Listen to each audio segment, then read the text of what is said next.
Daily Devotionals for June 5th. Today's scripture reading will be Psalm 17, verses 6 and 7. I have called upon you, for you will hear me, O God.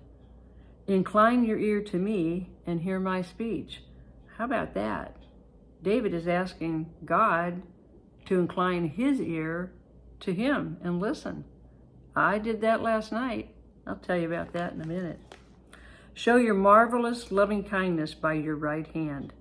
O you who save, who deliver those who trust in you from those who rise up against them. You know, I was crying out to God last night and saying, out of like 8 billion people on the face of the earth, how many of them really know you, Lord? And out of all those who really know you, how many of them are complaining like I am?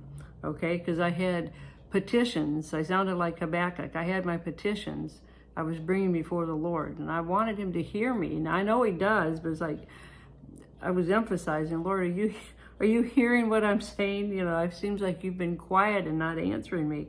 Well, I think he was waiting for me just to get it all out of my system and pour it all out to him so he would answer me, which he did this morning.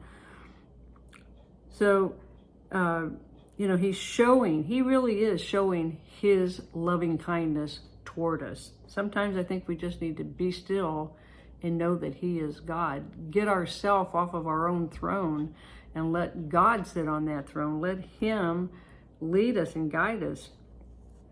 Okay. He saves us from those.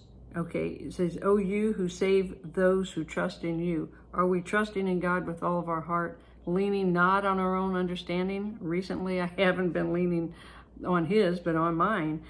Okay. He saves us from those who rise up against us. Okay. He is the vindicator, and he does vindicate us.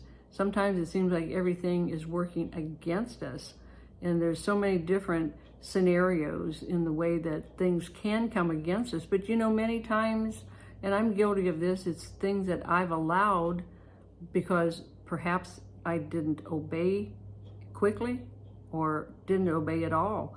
Or maybe I listened to wrong counsel, all right? Maybe I didn't spend enough time in the Word to get the answer that I need. Quieting myself before him. There's different ways, there are access points, and the enemy is so clever. He's had so much experience, and we need to have our full armor of God on at all times and guard our heart, guard our mind. Okay, that's why we have the helmet of salvation. It's salvation, saving us from our own thoughts many times. But, don't give the enemy access. Okay, once you do, he can get a foothold, and it's difficult then to even hear what the Lord is saying. All right? But he does vindicate us. All right? All right. Till next time, be blessed.